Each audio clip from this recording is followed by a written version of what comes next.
Hello everyone, welcome to Math Nut. Now no more fear of math. अब math से marks कम नहीं. तो guys I hope आपको हमारे इस चैनल पे आप बहुत ही अच्छा कंटेंट पसंद आ रहा है. तो बस अगर आपने अभी तक इस चैनल को लाइक शेयर और सब्सक्राइब नहीं किया तो जल्दी से चैनल को लाइक शेयर सब्सक्राइब कर लीजिए. और इस चैनल पे आपको complete 9 to 12 content day by day update होता जा रहा है. अब मोस्ट फ्रिक्वेंट वीडियोस भी आपको मिलने वाले हैं जल्दी. तो बस जल्दी से इस चैनल को अपने फ्रेंड सर्कल के साथ शेयर कर लीजिए. और हाँ, अगर आपने इस चैप्टर का पार्ट 1 नहीं देखा है तो आप उसको देख सकते हैं. इस प्लेलिस्ट का लिंक हम डिस्क्रिप्शन बॉक्स में दे देंगे जिससे आपको थोड़ा इजी हो जाए चीजों को समझना. ठीक है, तो चलिए आज हम डिस्कस करने वाले हैं एक्सरसाइज 1.2 जिसके अंदर हम डिस्कस करेंगे बेसिक कॉन्सेप्ट्स और प्रूविंग इरेशनल नंबर्स जैसे √2, √5, √7 कैसे क्वेश्चन बोर्ड में आते हैं. जैसा कि मैं आपको बता चुका हूं कि इस चैप्टर का वेटेज बोर्ड एग्जामिनेशन में चाहे स्टैंडर्ड मैथ्स हो या बेसिक मैथ्स हो फिक्स है 6 मार्क्स फाइनल बोर्ड एग्जामिनेशन में. इंटरनल स्कूल एग्जाम्स में वेरी कर सकता है, वो हर स्कूल अपने हिसाब से डिसाइड करेंगे, लेकिन बोर्ड एग्जामिनेशन में 6 मार्क्स बहुत ईजी है स्कोर करना. तो चलिए शुरुआत करते हैं आज की क्लास की. देखिए आपको यहाँ पे कुछ बेसिक कॉन्सेप्ट बता देता हूं मैं जो कि बहुत ही इंपॉर्टेंट कॉन्सेप्ट होने वाले हैं, राइट, जो यहां पे हमें काम भी आएंगे और हमारे बोर्ड एग्जामिनेशन में काम भी आया था. ऐसा कॉन्सेप्ट एक एमसीक्यू इस पैटर्न में बन गया था. देखिए अगर मैं बोलता हूं कोई नंबर है a बाय बी की फॉर्म में, अब a बाय बी की फॉर्म में हम किस नंबर को लिखते हैं?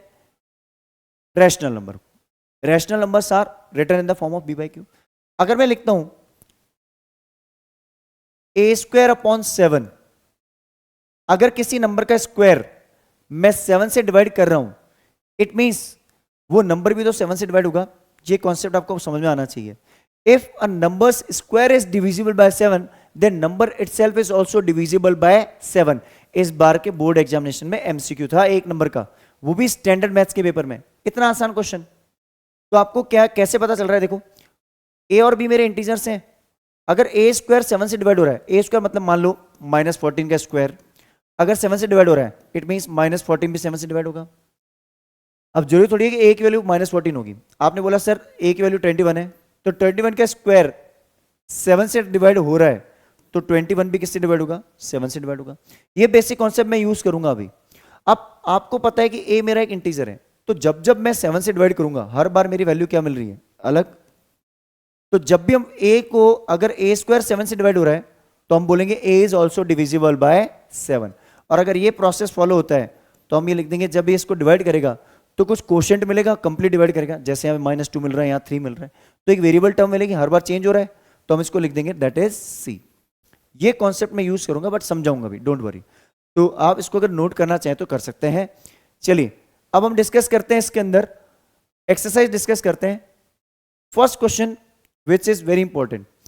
यहां पे √2, √5, √7 और √3 ये तीनों चारों क्वेश्चन अपने √2, √3, √5, √7 ये 4 क्वेश्चन बेसिकली बोर्ड में आते ही हैं.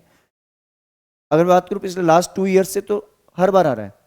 ठीक है, अब देखिए कैसे इरेशनल प्रूव करते हैं.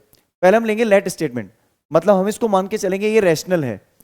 ठीक है, तो हम लिखेंगे let √5 is a rational number. पहली चीज मैंने इसको क्या अज्यूम कर दिया? It is a rational number. अगर ये रैशनल नंबर है तो इसको किस फॉर्म में लिख सकते हो आप? p बाय क्यू की फॉर्म में. तो आप क्या लिखोगे? Then √5 equals to a by B लिख दो, p बाय क्यू लिख दो, a बाय बी लिख दिया.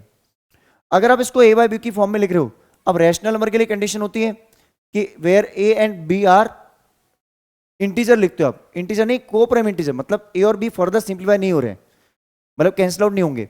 ठीक है, तो हम यहां क्या लिखेंगे? ब्रैकेट में कंडीशन जरूर लिखना, where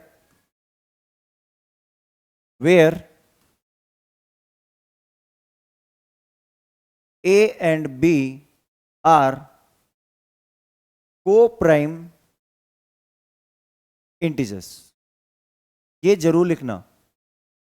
and b is not equal to 0. अब b 0 के इक्वल नहीं है.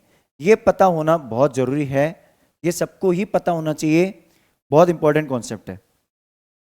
ठीक है, अब चलते हैं आगे. आपने ये तो बोल ही दिया कि सर ये कोप्राइम इंटीजर्स हैं. अब क्या बोलेंगे? देखो अब मैं इसको इरेशनल प्रूव करना चाहता हूं, तो पहले मैं यहां से रूट हटा के इसको रेशनल वाली फॉर्मेट में लेके आऊं। तो मैंने क्या किया, पहले दोनों तरफ स्क्वायरिंग कर दी, या पहले क्रॉस मल्टीप्लाई कर दो, जैसे भी आप चाहो। पहले स्क्वायरिंग बोथ द साइड करते हैं। मैंने जैसे बोला स्क्वायरिंग बोथ साइड्स, दोनों साइड में स्क्वायरिंग करते क्या हो गया, √5 का square equal to a by B whole square. √5 का स्क्वायर कितना होता है, 5 equal to a square upon b square. अब इसके नीचे कुछ डिनोमिनेटर नहीं मतलब 1 है, क्रॉस मल्टीप्लाई कर दूं, 5 times of b square equal to a square. अब देखो ये LHS और RHS क्या है, इक्वल। इसका मतलब मैं ऐसा लिख सकता हूं b square equal to a square by 5। अब एक चीज बताओ, a स्क्वायर किससे डिवाइड हो रहा है, 5 से, और इसके लेफ्ट हैंड साइड में क्या है, इंटीजर का स्क्वायर, मतलब ये कंप्लीट डिवाइड कर रहा है इसको। तो हम क्या बोलेंगे, as a square divides, a square is divisible by 5, या a square is divisible by 5। अगर a स्क्वायर 5 से डिविजिबल है, अभी मैंने थोड़ी देर पहले कॉन्सेप्ट बताया था, किसी नंबर का स्क्वायर अगर 5 से डिविजिबल है तो वो नंबर भी 5 से डिवाइड होगा। Then a is also divisible by 5, then a is also divisible by 5। Clear है ये? अगर किसी नंबर का स्क्वायर 5 से डिविजिबल है तो नंबर भी तो 5 से डिविजिबल होगा, है ना, होगा ना। तो इसको थोड़ा सा यहां ले आते हैं, ठीक है, स्पेस रहेगा हमारे पास, अच्छा रहेगा। देखो अब हमने क्या बोला, आगे आगे हम एक लाइन लेके आते हैं। आगे हम क्या लाइन लेते हैं कि अगर कोई नंबर का स्क्वायर 5 से डिविजिबल है तो हम इसको ऐसे लिखेंगे, a स्क्वायर अगर 5 से डिविजिबल है तो a भी 5 से डिवाइड होगा। तो हमने क्या बोला कि हाँ चलो a 5 से डिवाइड हो रहा है। अब जैसे मैंने आपको बोला था थोड़ी देर पहले कि अगर कोई नंबर का स्क्वायर, जैसे मैंने बोला 15 का स्क्वायर 5 से डिविजिबल है तो 15 भी 5 से डिविजिबल होगा। अब जरूरी है क्या, a जो मेरा है, a क्या इंटीजर, क्या जरूरी है इंटीजर मेरा 15 ही होगा, 13 ये 10 भी हो सकता है, 10 का स्क्वायर भी हो सकता है, और ये आप 50 का स्क्वायर भी हो सकता है, -50 का स्क्वायर भी हो सकता है। हर बार वैल्यू क्या हो रही है मेरी, चेंज। अगर किसी नंबर का स्क्वायर 5 से डिवाइड होता है तो वो नंबर भी 5 से डिवाइड होगा। अब यहां पे ये वैल्यू क्या रिटर्न कर रहा है, क्वोशिएंट 3। अगर मैं यहां 10 डिवाइड बाय 5 करता हूं कितना आ रहा है, 2। -50 डिवाइड बाय 5 करता हूं कितना आ रहा है, -10।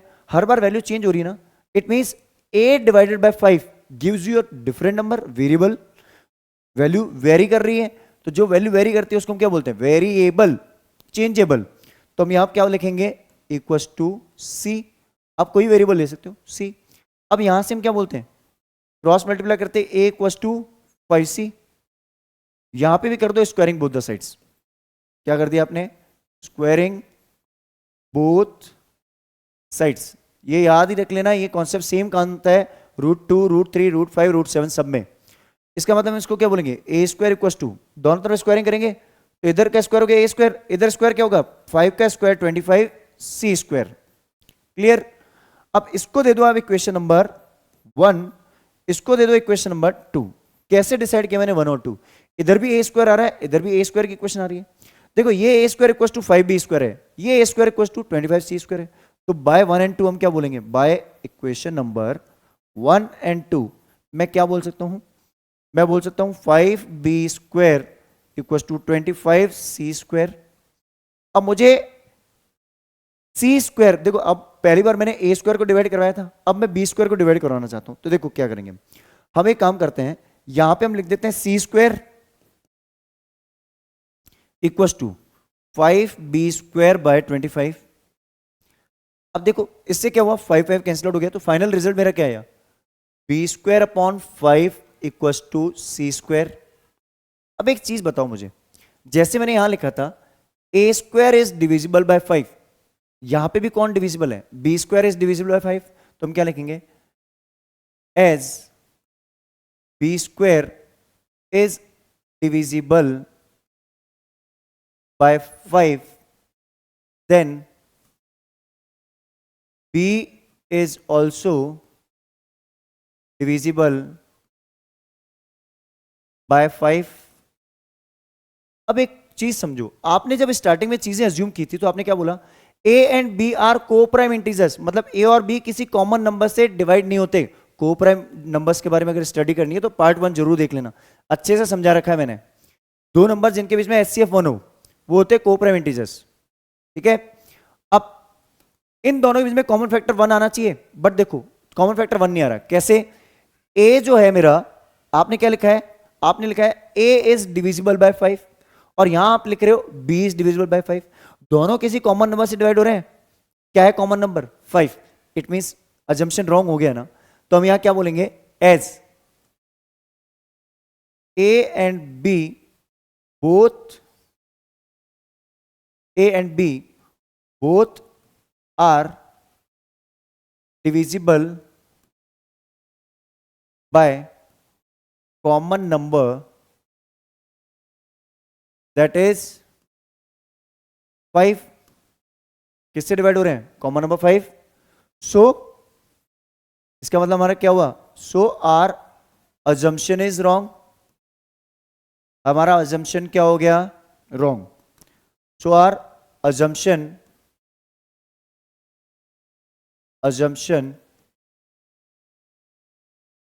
Is wrong. हमारा अजम्पशन क्या हो गया? रॉन्ग। स्टेटमेंट इज कॉन्ट्राडिक्ट, जो हमने एज्यूम किया उसका अपोज हो रहा है। हमने एज्यूम किया रैशनल, उसका अपोज हो रहा है, तो कॉन्ट्राडिक्ट। स्टेटमेंट इज कॉन्ट्राडिक्ट, ये चीज ध्यान रखना, ये स्टेटमेंट हमेशा काम आता है, ये लिखना ही है। ये दो स्टेटमेंट, तीसरा स्टेटमेंट लिखना है। As our assumption is wrong, statement is contradict, hence the given number is an irrational number। मतलब आपको क्या प्रूव हो गया कि हमारा जो नंबर है वो इरेशनल नंबर है। क्लियर है? ये क्या किया हमने, पहले इसको रैशनल अज्यूम करके फिर हम कंटिन्यू करते गए। आप इसको अच्छे से वीडियो को पॉज करके देखना, कंप्लीट कॉन्सेप्ट अच्छे से समझ में आ जाएगा। क्या करना है, जल्दी से इसका स्क्रीनशॉट ले लीजिए। देखिए ये जो लैंग्वेज है ये इजीएस्ट लैंग्वेज है, इजीएस्ट कॉन्सेप्ट्स में समझा है आपको, तो अच्छे से इसको समझ लेना, बेसिक कॉन्सेप्ट सारे क्लियर हो जाएंगे।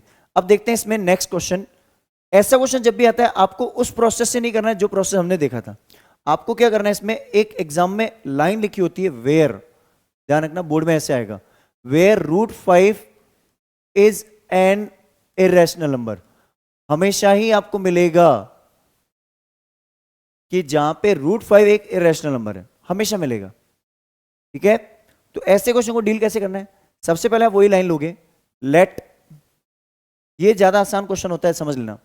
Late 3 + 2√5 is a rational number. 3 + √5, 2√5 is a rational number. अगर ये रैशनल नंबर है तो आप कैसे लिखोगे इसको, 3 + 2√5 = a/b। अगर आप इसने इसको इस फॉर्म में लिखा, वेयर, स्टेटमेंट लिखना ही है, where a and b are को prime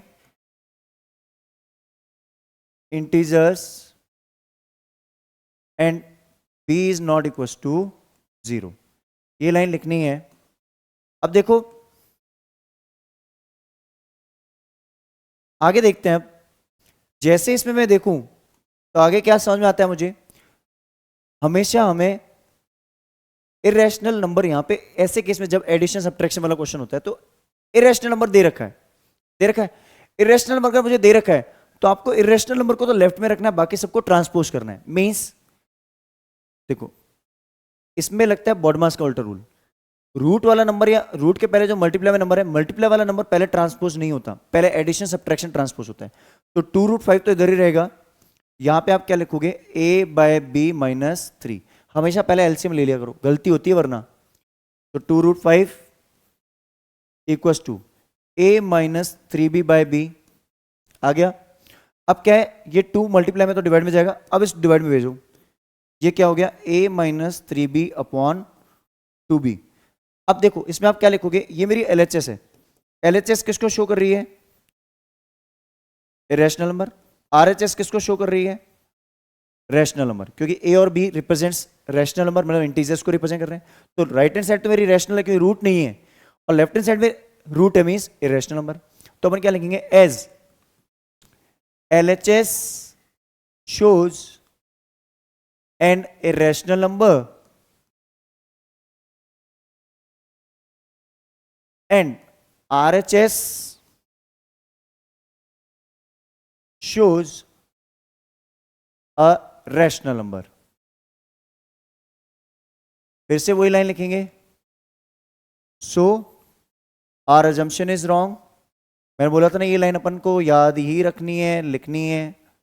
so are assumption is wrong. फिर क्या लिखेंगे, स्टेटमेंट इज कॉन्ट्राडिक्ट, बिल्कुल सही है, ठीक है, statement is contradict, hence given number is an irrational number. Clear, समझ में आ गया अच्छे से? क्या करना है, जल्दी से इसका स्क्रीनशॉट ले लीजिए। चलिए, तो आई गेस ये क्वेश्चन भी अच्छे से आपको समझ में आ चुका है। डिस्कस करते हैं इसका नेक्स्ट पार्ट। देखो, इसके नेक्स्ट पार्ट में 2 पार्ट है। फिर से मैं बता रहा हूं, अगर आपको मिल जाए कि where √2 is an irrational number तो कोई दिक्कत नहीं है, बट ये वाला जो क्वेश्चन है वो थोड़ा डिफरेंट है। सेकंड वाला पार्ट तो अभी जो हमने क्वेश्चन 2 किया था उसके बेसिस पे होगा। 1/√2 वाला वैसे होगा जैसे मैंने आपको फर्स्ट क्वेश्चन समझाया था। तो मैं हिंट दे देता हूं कैसे करना है। देखो, फर्स्ट पार्ट आप कैसे करोगे, आप लोगे फिर से वही late 1/√2 is an irrational number, sorry rational number is a rational number। इसको रैशनल नंबर बोलोगे ना आप, क्या बोलोगे, rational number is a rational number. इसको आप रैशनल नंबर ले रहे हो। अगर ये रैशनल नंबर है तो आप यहां पे क्या बोलोगे, अगर ये रैशनल नंबर है तो आप इसको बोलोगे 1/√2 इक्वल्स टू P/Q ले लेते हैं। चलो, वेयर वाली स्टेटमेंट लिख लेना, where P and Q are coprime integers, ये लिख देना, ठीक है, and Q is not equal to 0, ये लाइन लिखनी है। अब क्रॉस मल्टीप्लाई कर दें या स्क्वायरिंग बोथ द साइड कर दें। फिर से वही स्क्वायरिंग, इसमें अगर वेयर स्टेटमेंट नहीं दे रखा है तो ये प्रोसेस जाएगा, वेयर स्टेटमेंट दे रखा है तो वो वाला प्रोसेस हो जाएगा जो हमने इससे पहले वाले क्वेश्चन में देखा था। स्क्वायरिंग बोथ साइड्स, अगर मैं इसमें लिख दूं स्क्वायरिंग बोथ द साइड्स तो हम क्या लिखेंगे, 1/√2 का स्क्वायर 1 का स्क्वायर 1, √2 का square 2, P square upon Q square. Cross multiply कर दूं तो Q square equal to 2P square. अब देखो इधर आएगा P square equal to Q square upon 2। फिर से वही कॉन्सेप्ट ले जाना क्वेश्चन नंबर 1 वाला। क्या क्या लिखेंगे, as Q square is divisible by 2 then Q is also divisible by 2। तो अपन क्या लेंगे, क्या लाइन लिखेंगे अपन, क्या लाइन लिखेंगे, देखो, as Q square is divisible by 2 then Q is also divisible by 2। ये सेम कॉन्सेप्ट जाएगा अब आगे, ठीक है। अब आगे हम क्या बोलेंगे, इसमें वही कॉन्सेप्ट लेके चलते हैं। एक बार इसको इधर शिफ्ट कर दूं, थोड़ा सा सेम कॉन्सेप्ट ही चलेगा, देखना कोई ज़्यादा डिफरेंस नहीं आएगा, सेम कॉन्सेप्ट ही चलेगा जो क्वेश्चन 1 में था। अगर ये 2 से डिविजिबल है तो अपन क्या लिखेंगे, Q/2 इक्वल टू R ले लूं नया वेरिएबल, जैसे A/B इक्वल टू C लिया था ना, A/5 इक्वल टू C लिया था, Q/2 इक्वल टू R, दोनों को क्रॉस मल्टीप्लाई कर दूं, Q इक्वल टू 2R। अब वही स्क्वायरिंग बोथ द साइड्स,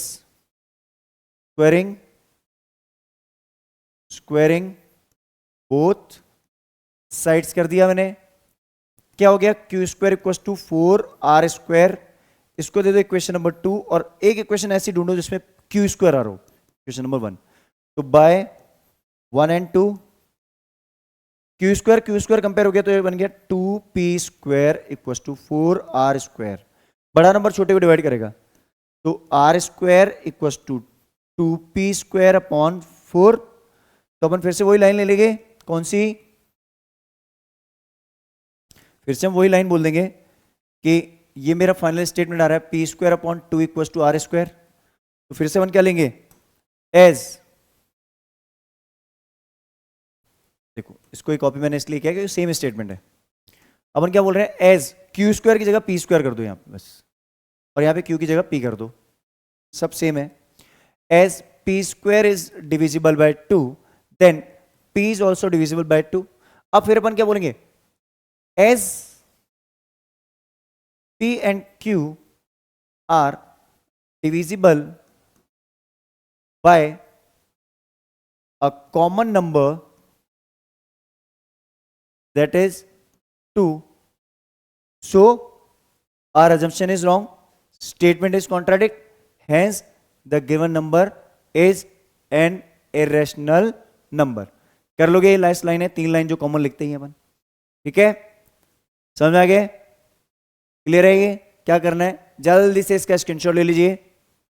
चलिए, हाँ आप में से कुछ बच्चे सोच रहे होंगे सर ये आपने ये लाइन लिख के कंक्लूड कर दिया, तो as we assume they are co-prime numbers and it shows they are not co-prime number, जरूरी नहीं है, आपने वैसे बता तो दिया they have common factor, तो they are not co-prime numbers, या जो भी है डायरेक्ट कर लो, उसमें कोई दिक्कत नहीं है, समझ में आ जाएगा एग्जामिनर को भी वो, ठीक है। अब देखो 7√5 वाला करते हैं, इसमें आप क्या लोगे, सेकंड पार्ट आप लोगे let 7√5 is a rational number. अगर आप इसको रैशनल नंबर ले रहे हो और इसमें आपको वेयर स्टेटमेंट दे रखा है, मैं फिर से बोल रहा हूं, वेयर स्टेटमेंट दे रखा है, where statement is given, where मतलब कि where √5 is an rational number, वो दे रखा है, ठीक है। आप क्या लोगे, 7√5 equal to a by B, इसका ब्रैकेट में वेयर कंडीशन लिख देना आप, ठीक है, जो भी कंडीशन लिखते हैं अपन। अब क्या करेंगे, √5 equal to a upon 7b। अब ये मेरे क्या शो कर रहे हैं, इरेशनल, क्वेश्चन नंबर 2 देखा था ना, और ये किसको rational, as LHS shows an irrational number, RHS shows a rational number, hence our assumption is wrong, statement is contradict, given number is an irrational number। Clear है ये, उसी फॉर्मेट में कर लेना, कोई दिक्कत नहीं है, लेकिन आपको वेयर स्टेटमेंट गिवन होगा। अगर वेयर स्टेटमेंट गिवन नहीं है तो स्क्वायरिंग बोथ द साइड्स करके ही करना पड़ेगा, जैसे हम करते हुए हैं, जैसे आपने अभी देखा था ये वाला पार्ट 1/√2 वाला, सेम कॉन्सेप्ट पे ही जाएगा, कोई दिक्कत नहीं आएगी, क्लियर है। वैसे वेयर स्टेटमेंट गिवन होता है ऐसे क्वेश्चन से मैक्सिमम टाइम। जल्दी से इसका स्क्रीनशॉट ले लीजिए। चलिए, तो आई गेस ये कॉन्सेप्ट आपको समझ में आ चुका होगा।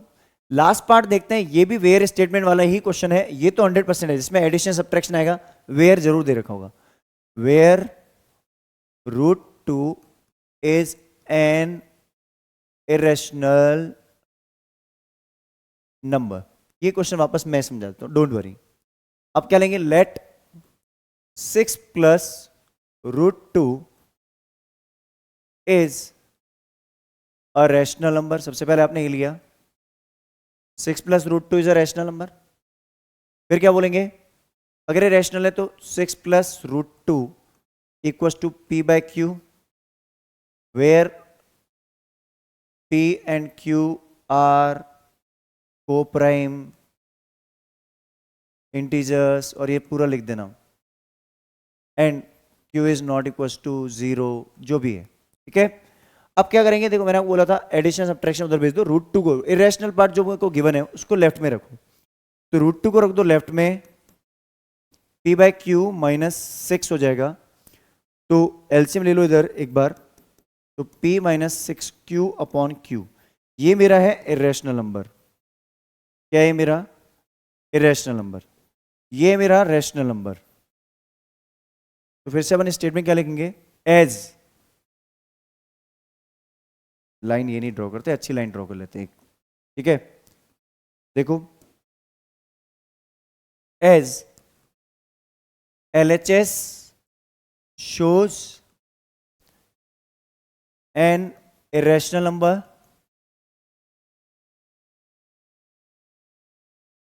and RHS shows a rational number। RHS किसको शो कर रही है? Rational number. So our assumption is wrong. याद है ना स्टेटमेंट मैंने 3 बताए थे. Assumption is wrong. ठीक है. Statement is contradict. ठीक है.